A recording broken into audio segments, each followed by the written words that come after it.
Hi everyone, my name is Daniel. Welcome to Ignite Entrepreneurs. Ignite Entrepreneurs features Black business owners in Kamloops.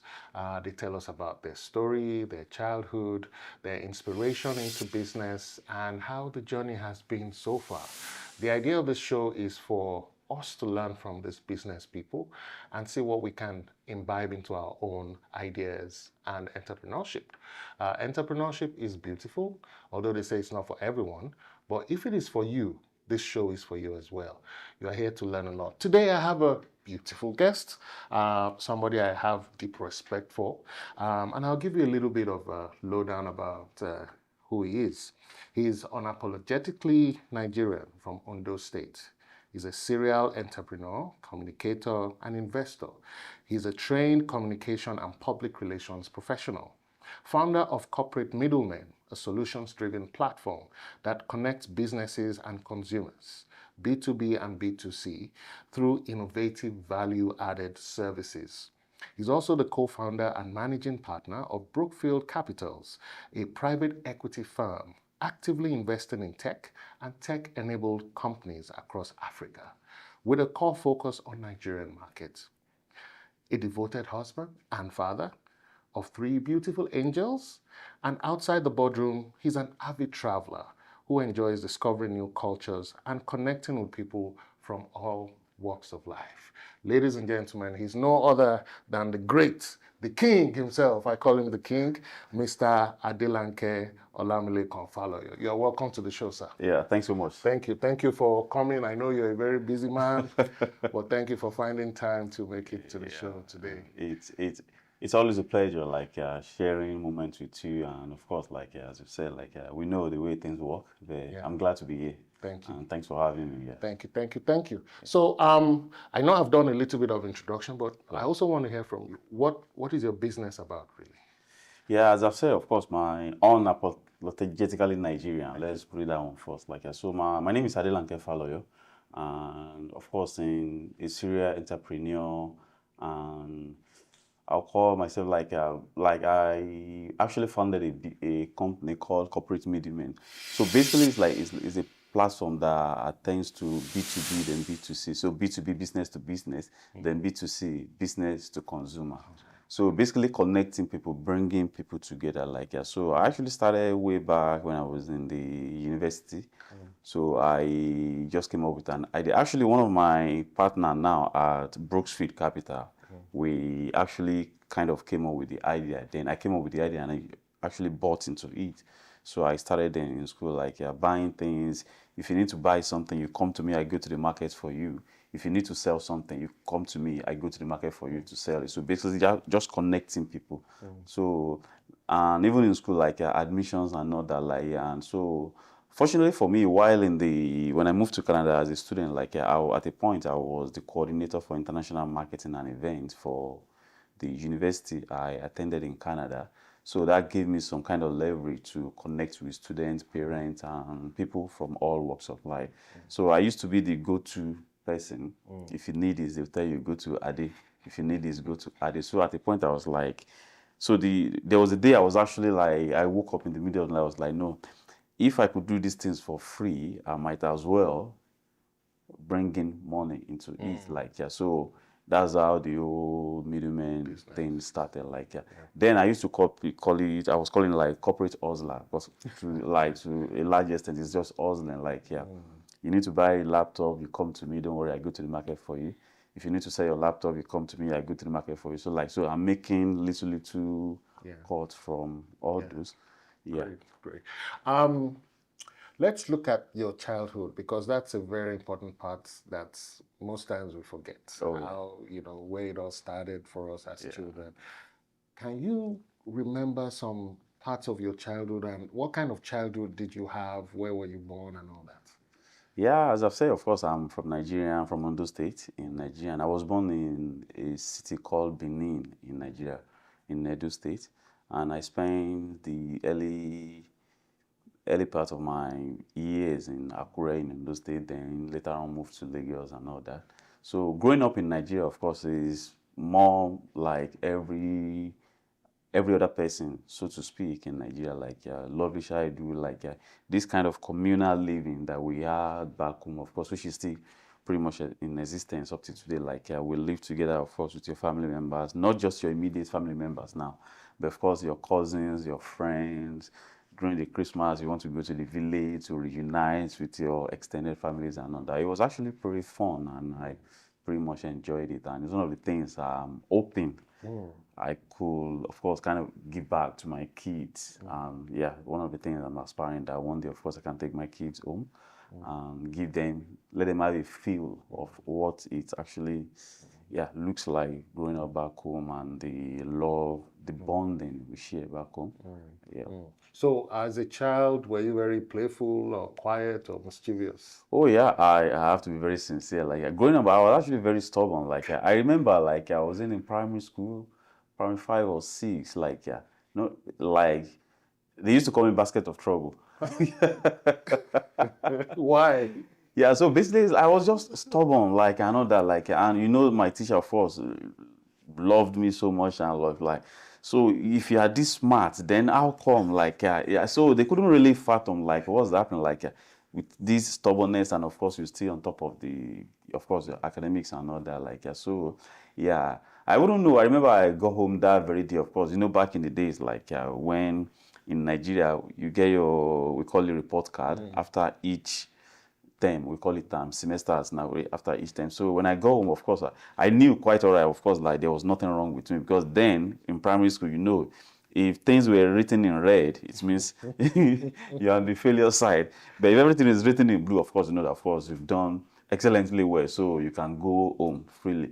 So the moment I go home, like I remember I gave it to, I wouldn't remember now, it was in my aunt or something.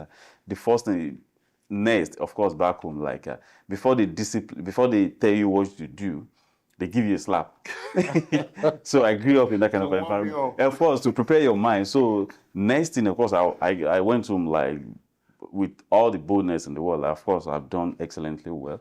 So when I got there, my aunt gave me a slap. I was now wondering, like, what's wrong? Like, there's no red in the report. So what could that mean? Not until a day after, they now told me, like, see that everything that you did very well, actually, but why this? How do you now connect these dots? Like basket of trouble and all that, like that. So yeah, it was actually pretty much fun, like growing up, because we had all the freedom in the world then. Like of course, being guided, protected, but we had, of course, there was maximum security, so you could easily go to the neighbor's compound to play soccer, to explore so many things, and I really enjoyed it. I enjoyed it. Beautiful. You are no more the basket of trouble. No. You are the basket of kindness now. Oh yeah. So how did you get inspired? Most people will say, oh, it was my grandmother, she used to sell something. It was my grandfather, he was industrious. Was there anything that influenced you to start thinking of business as a child? Yeah. Actually, not really as a child, because of course, then the general thing then was to go to school, get a very good result. Then at the end of the day, of course, you get a very good job. But of course, I was actually on that path. Then I think my early days back home in the university, I think I was actually planning on, of course, processing my admission and all that. So from my maternal side, my uncle, which I call Big Daddy, of course, like he happened then to be the MD of one of the top organizations in Nigeria. I wouldn't want to mention them for closure and all that. Like so every Christmas we were always in that house, like celebrating. You see people, you'll be wondering, like, are they having throwing party and all that? Because kind of bringing everybody together, the whole extended family, the work from office and all that. Like it was a big, usually it used to be a very big event on every Christmas, like So then, of course, I was loving life like that. Of course, if I could get a very good grade on top of my career, get a very good job, retire as the MD of a company and all that. But along the line, when he retired, that lifestyle, was slowing down, and after some time, it stopped. Like no more celebration. Just then, at a point, I was now like, okay, if then, of course, now went into business. Then that now kind of sparked something in me, like, if at the end of my life, maybe at the end of my active years, retiring, I'll still have to go back to business. Why not start it by the way? Even, of course, while building the career, why not start it by the way? Then, of course, so that you learn the rudiments, the do's and don'ts before you eventually transition into that. So that was actually a very major shift in my journey, and that's what, of course, brought me to this stage where we are today. So at what point did business actually start for you? So business-wise, even before coming to Canada, like by nature, I love to have my hands on so many things. So I'm not really the type like that will sit down in the office. Like of course, I used to be a banker. Of course, in Canada, one of the top banks in North America. I used to work with them and all that. Like before going into the banking sector, of course, I was loving it and all that. Then when I got into it, like sitting down in the office all day was never me. Like I was like, nah, this is not really the life I actually want to live. And as I've said, of course, after coming to Canada, I started in school, like because people were always coming to me, how do I need this? Because one way or the other, I'm kind of connected to virtually everybody on campus, because I try to belong to each culture, each groups and all that. People were coming to me for services and all that. And there was a man that came from Nigeria, that came from Nigeria. Yeah, I don't know if I should mention the name, of course. So was an MD, actually an MD of one of the top real estate firm in Lagos. So we met, and fortunately we're from the same state in Nigeria. So we met, we got talking. Very nice man, generous and all that. Like, of course, helping people. And I told him then, like, hello sir, I would actually like to take you for dinner. He was surprised. Even people around me were surprised, like, because of course people were looking up to me, of course, for financial benefits, which he actually, of course, gave us, like, assisted us, student life, financially. I benefited tremendously from that kind gesture as well. But I was like, no, I would love to have a meeting with you, like, just over dinner and all that, like, and he accepted. So I drove to his place, we went out on a dinner, and in the course of our conversation, and I asked him a specific question, he was always calling me a leveler. He said something like, Adi, I see you are a leveler, like, and most of the entrepreneurs are even the richest guys around that this is how they start, like, that you connect with everybody, the rich, the poor, even the people on the street, like there's a way you connect with everybody, and there's something in you, like, if you can look into it, I was like, okay. So now, it was after that this idea of corporate middleman, I was like, okay, fine. I've been doing this thing, of course, for free. And of course, hey, Adi, thank you. You're the nice guy. Then now, let's bring in the money. Because at the end of the day, bills, nails to be paid. So that's how the whole thing started, like in Kamloops, actually, when I was a student at Thompson Rivers University. So I started that, like, of course, I was still doing my normal career job and all that, but of course, I was focusing more on that, like, so, and even up to now, I still do it, like, So now the platform now does so many things. So the B2B is business to business.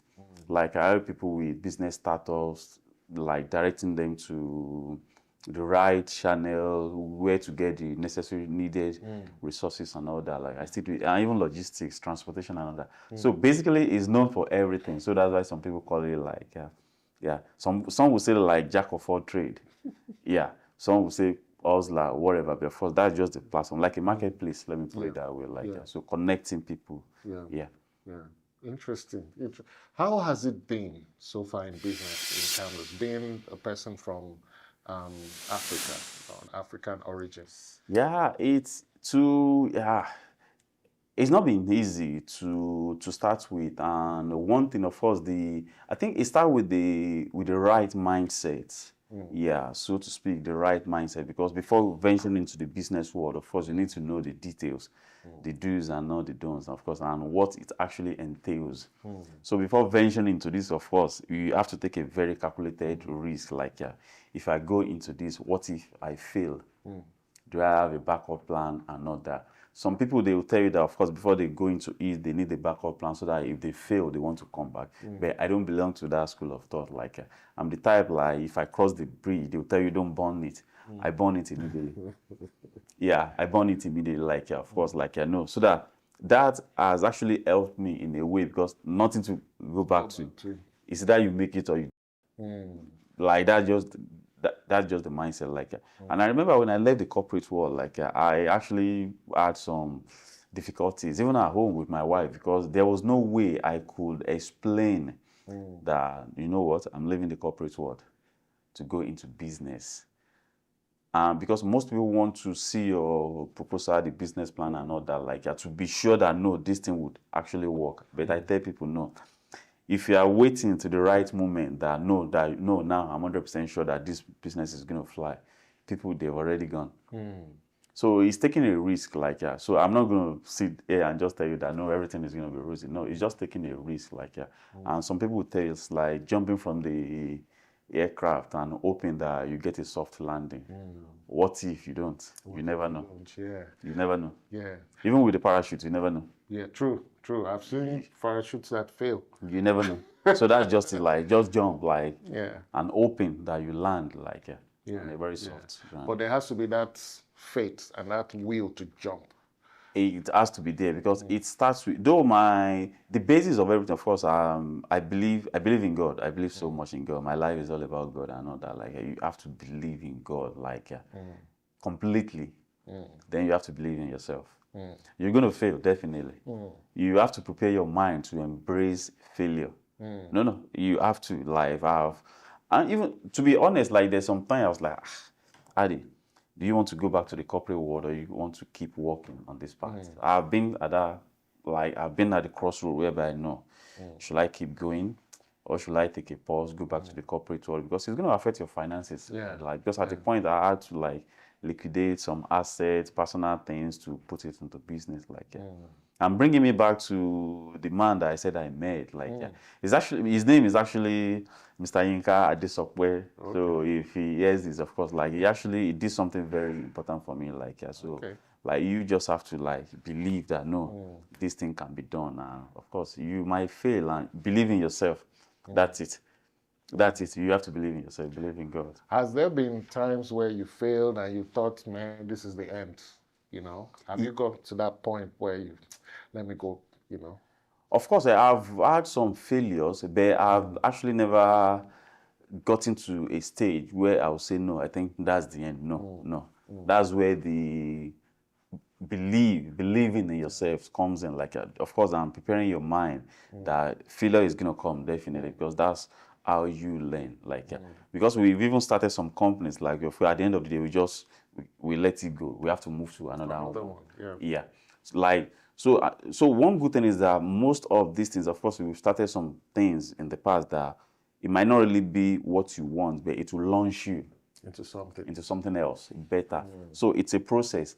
And even and I read a lot of books as well, like the entrepreneurs, how did they really, not really the motivational books, no, how they started, and how they got there, of course, the failures and all that, like the corporate middleman, of course, the platform, like, I remember the day I got hold of this guy, Amazon guy, like, initially when he started, he was actually selling books. But I bumped in on one of his interviews where he said, of course, when I started, I was selling books. Now, I sell whatever you want to buy. So just creating that platform, connecting the buyers and the sellers. So that's just the whole idea of the corporate middleman. Then from there, that launched me into Brooksfield. Brooksfield Capital, like, as the private equity company. Of course, as I've said, like, we invest in tech and tech-enabled businesses, like fintech, cross-border payments, and all that, like. And even while in school, I was actually doing something similar, because, like, people always call me, like, they need. Of course, we know the exchange naira to dollar, especially from Nigeria, the student then, like, so one way or the other, I was always in the midst of, okay, you need dollars, you need naira, connecting them.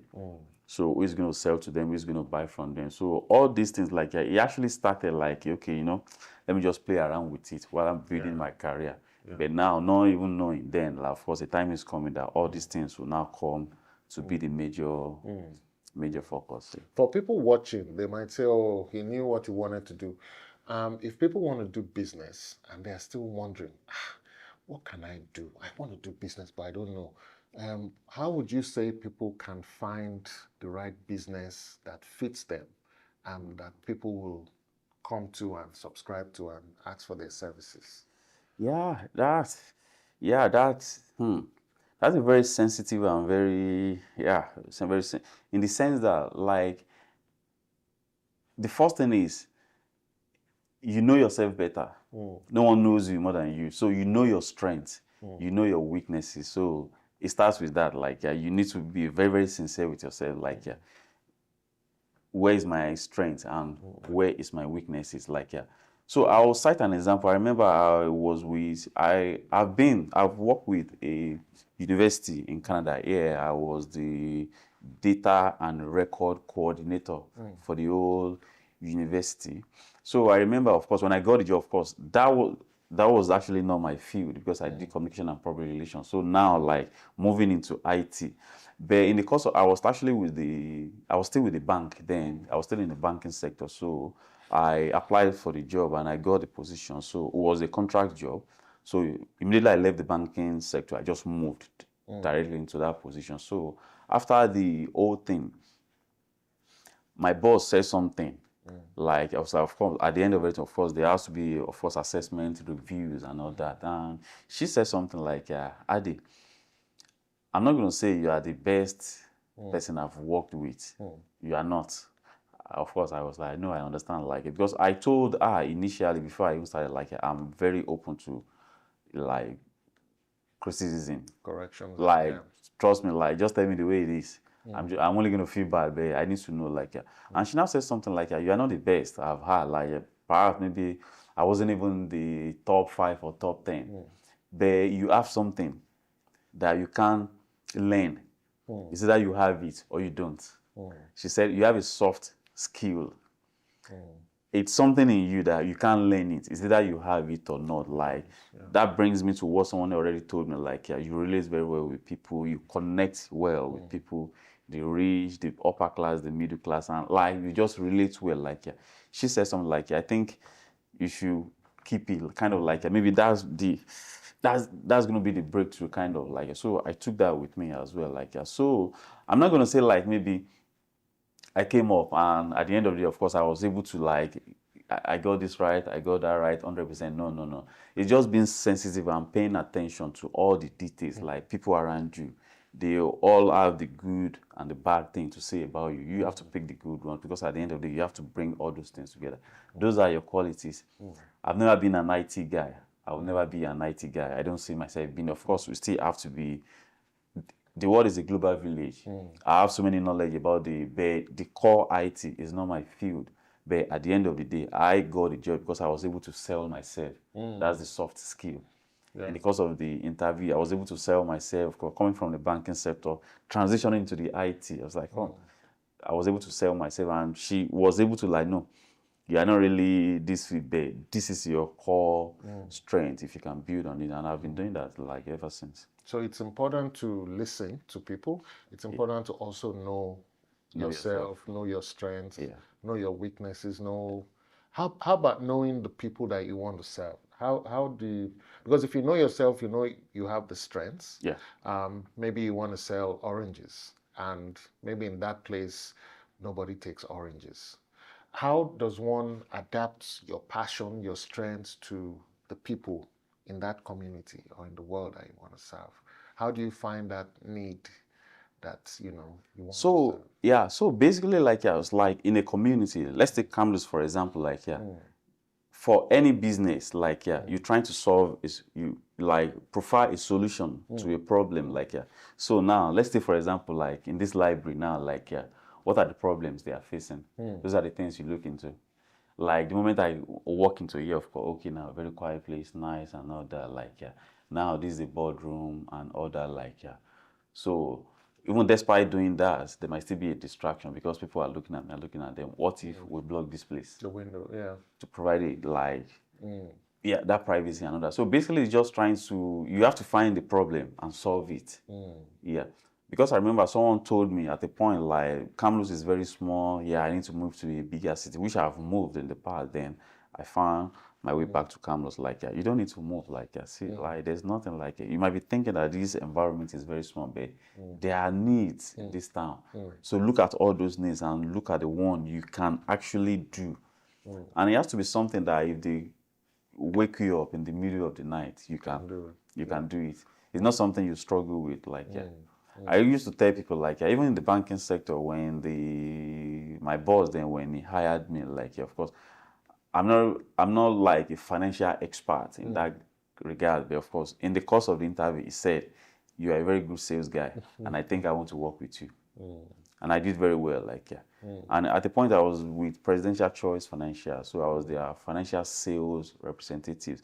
I remember the day I said, you know what, guys, I think, like, I'm done, that I need to move on, like, my manager actually came to my house 10 p.m. in the middle of the night, like, Adi, you can't leave me, not at this point in time. So basically, it's like leveraging on my strengths. I can talk from now till tomorrow. But when it comes to the mathematical aspect, no, I leave it to people that can do it. That's another thing in business, which I do. Like, the things I can do, I do it very well. The things that I have to struggle to do, I delegate. I pay.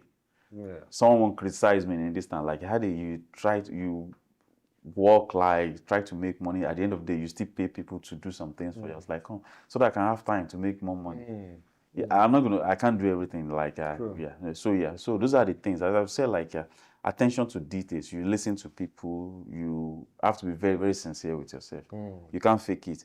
There's this general saying, fake it till you make it. In some instances, you can't. It doesn't work. It doesn't work. You have to be very, very sincere to yourself.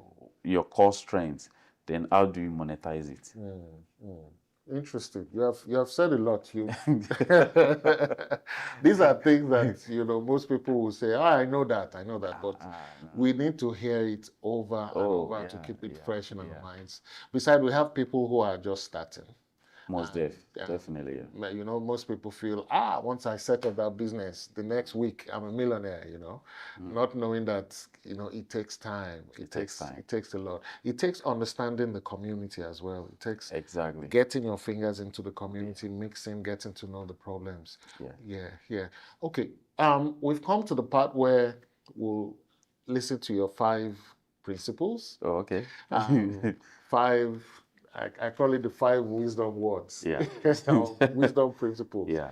That's, when you got into business, I know there are many. Of course, yeah. Let's just look at maybe just 5. 5, yeah. That you feel is essential for your success today. If you didn't have those 5 things, you would not be where you are. The first thing is God factor. Yeah, I say it everywhere. Like, if not for God, like, I don't think I'll be here. Like, because even coming from Africa, like, alone, coming from Nigeria, coming to this part of the world without knowing anybody and all that,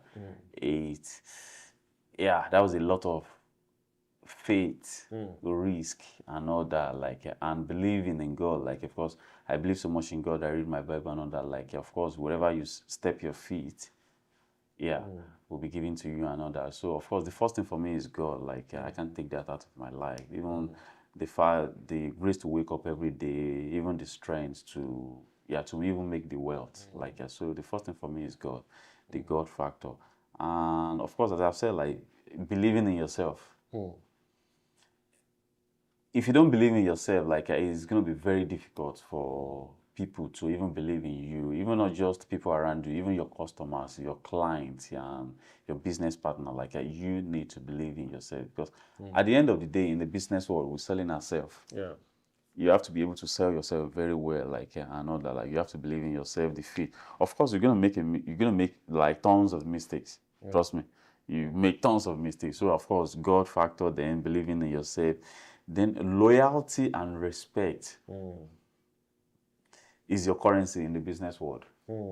Loyalty and respect, like, I've seen it work, like, everywhere, not just in the business world, even in politics. Like, there was one of the prominent Nigerian politicians that came into town recently, of course, a very good friend, like a big brother. And of course, we talk a lot, and I was always with him asking questions like, yeah, bro, like this. I remember in some occasions he said like, loyalty is the name of the game, and respect. That is like loyalty, respect in the business world. That's your currency, like because it will actually open some doors that your money can't. Like that respect, they can vouch for you. Like, no, I trust this guy. No, I trust this guy. Like, of course, I'm not a perfect person. I make mistakes and all that. But they feel, even my business partners, like they know, like there's some things like no, don't worry, don't just go to Adi.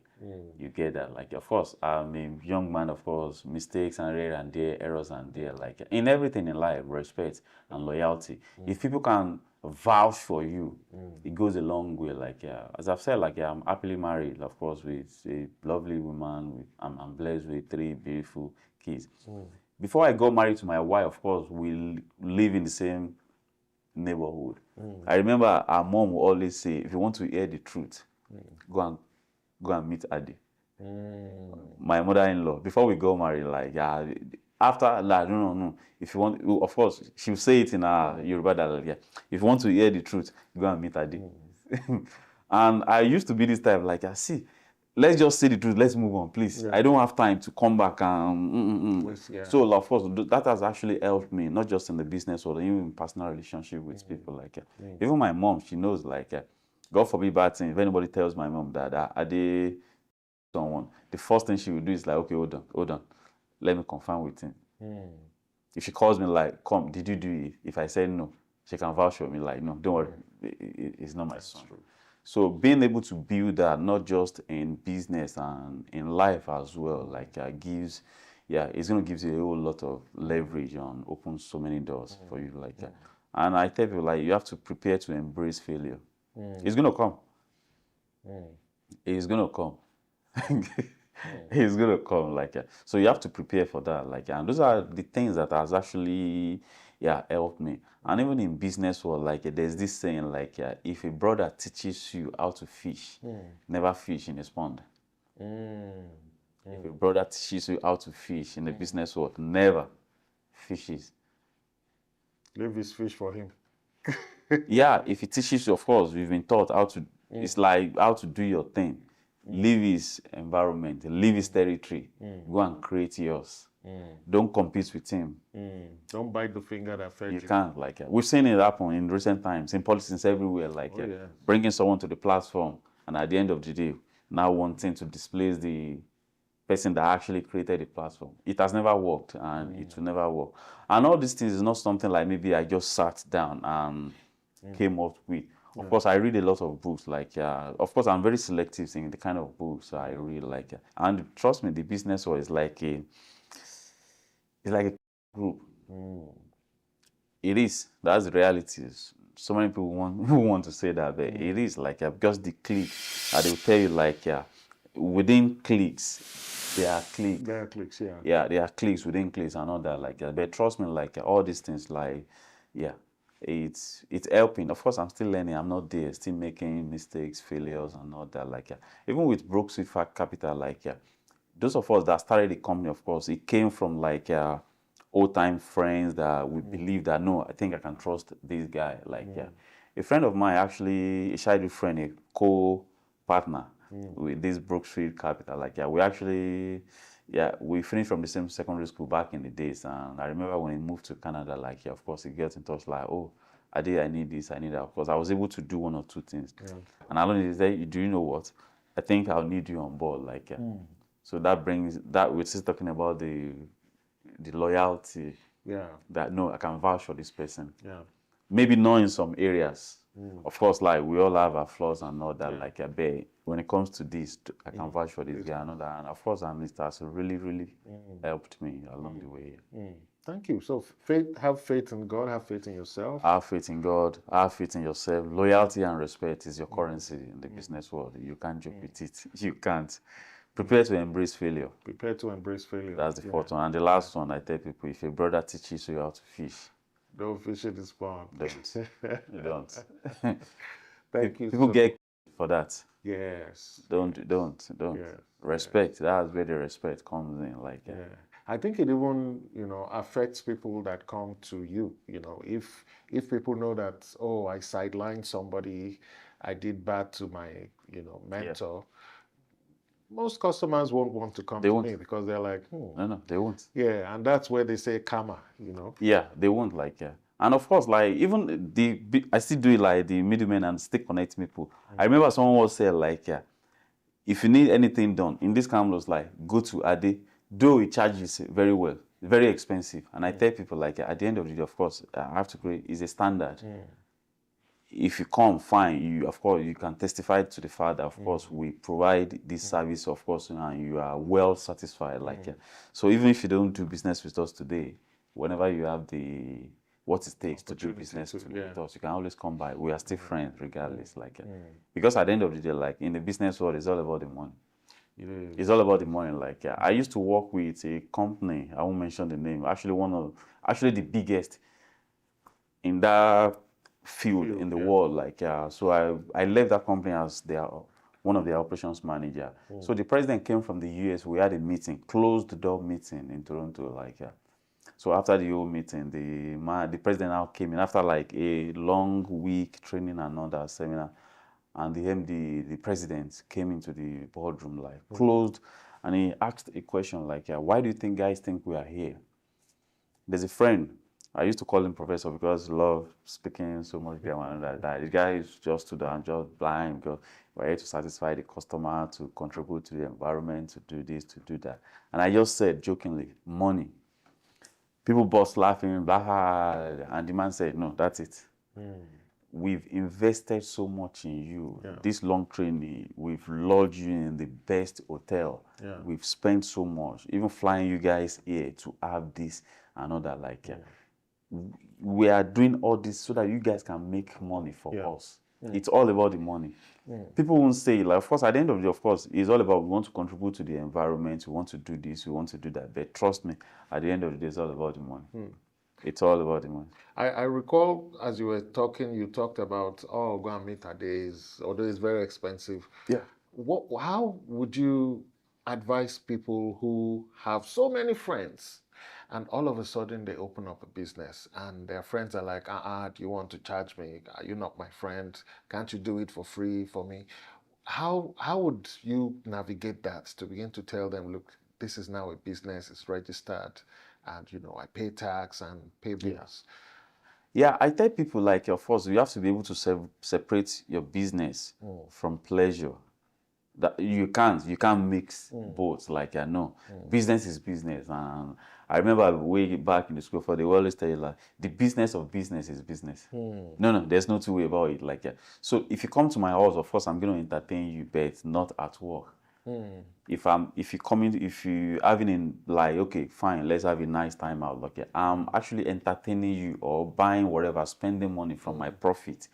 The money I've allocated, okay, you know what, I can use this to like have some fun, not the business. You have to pay. As I've said, like the business, and so trust me, most clients, they want results, not discount.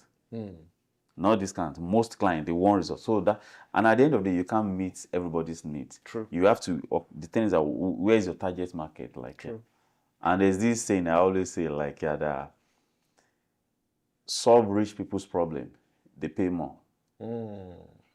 They don't bargain. They hardly bargain because they want results, so they are ready to pay as long as they get that result. So I tell people like, so, and at the end of the day, like, even the Brook Street Capital, of course, the target is high net individuals, people that they've been there, not people just coming up. Of course, we, of course, kind of, but that's the target, like, because rich people, they pay more.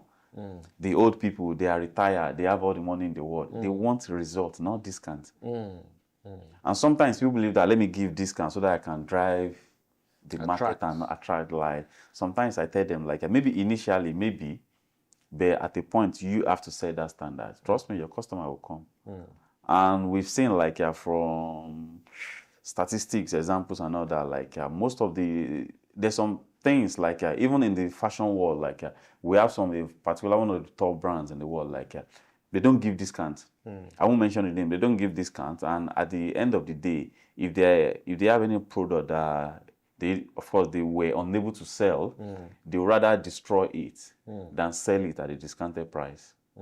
So you have to be able to maintain that standard. Like friends, like, no, business is business.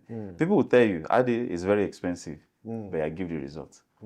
A lady called me last week, like, yeah, Mr. Adi, I know, like, I have a client coming from the Vancouver to Kamloops. So how is it going to be? I was like, of course, you know. I know the last time, of course, you provided a brand new car, comfort, and I was like, come, whoever is driving you to Vancouver back and forth, that's about 9 hours trip. It's not just your comfort. Even the driver needs comfort. That's why we have to provide a brand new car to do that for you. So it's not just sitting down like, no. The comfort, the AC, the heater, everything, the music, the sound system, power steering, SUV.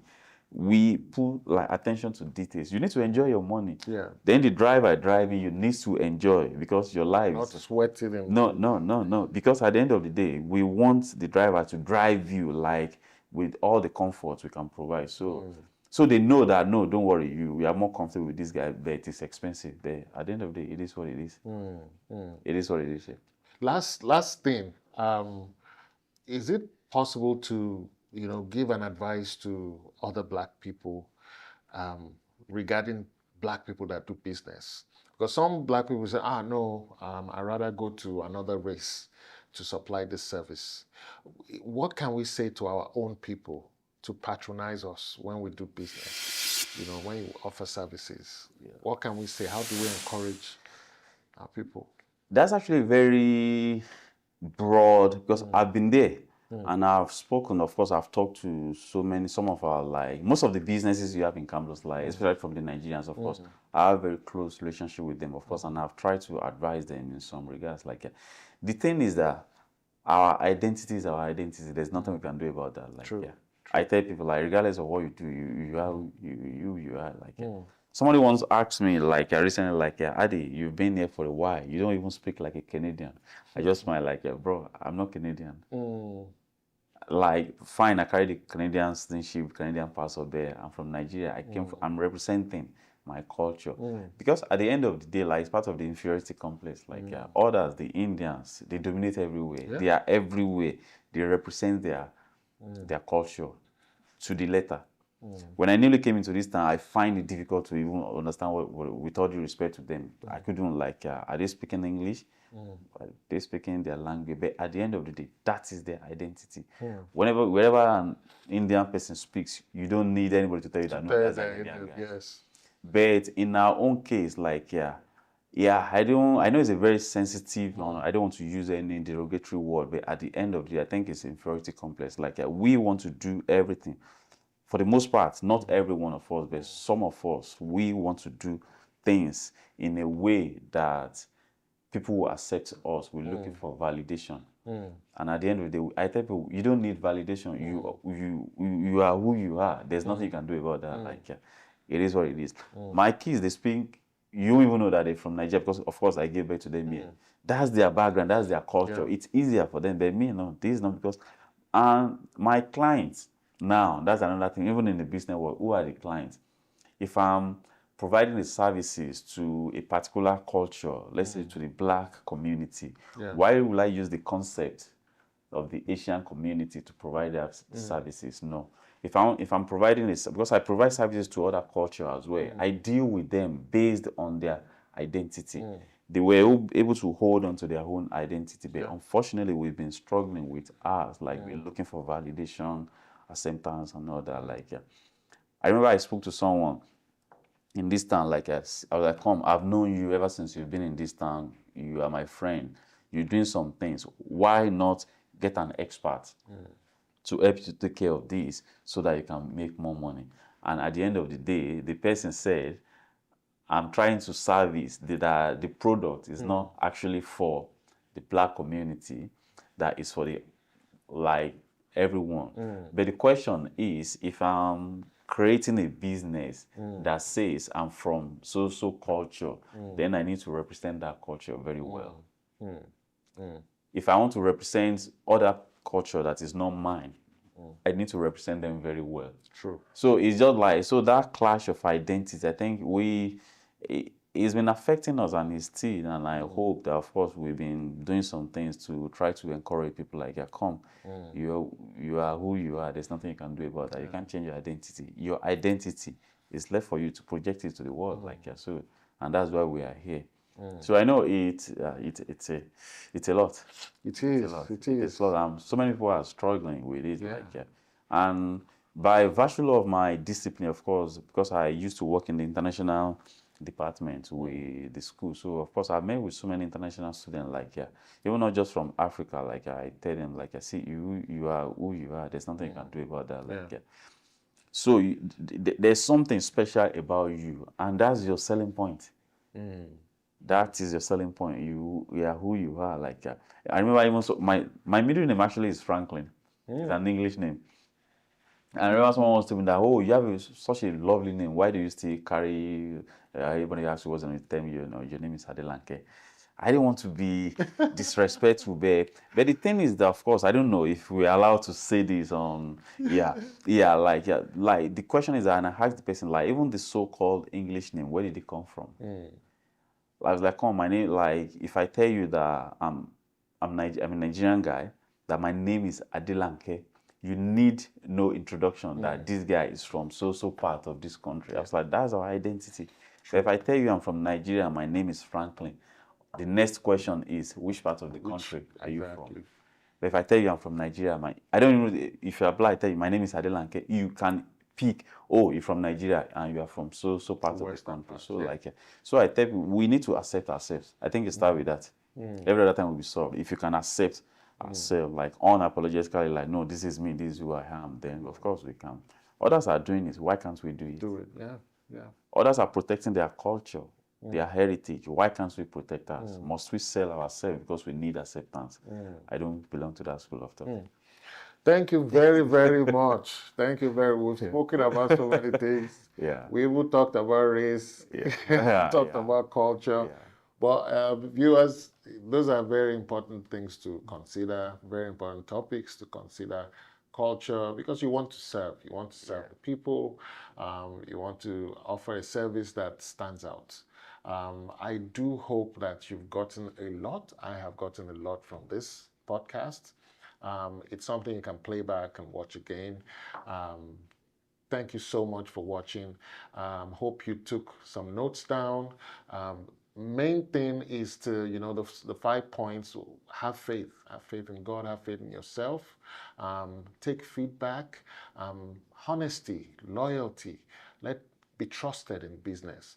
And when a brother teaches you, a brother or sister, or anyone teaches you how to fish, don't fish in their pond, because that will be like, a sort of betrayal and competition against the person who mentored you. It's good to ride on the shoulders of people, but it's good to also have a lot of respect as well. So thank you so much for watching. Thank you to our guest today. Always a pleasure. It's been fantastic. Thank you so much. And stay tuned to Ignite Entrepreneurs. We promise we'll bring you the best of the best of the best of the business owners here in Kamloops. And these messages are global for anyone, anywhere in the world. If you're watching, entrepreneurship is great. You're starting businesses, you're employing people, you're helping people fulfill their goals and dreams, and in the process, you're fulfilling your own goals and dreams as well, and offering services and solving problems. See you next time on Ignite Entrepreneurs. Be good, and remember, be kind, because somebody needs that kindness in this world. Thank you.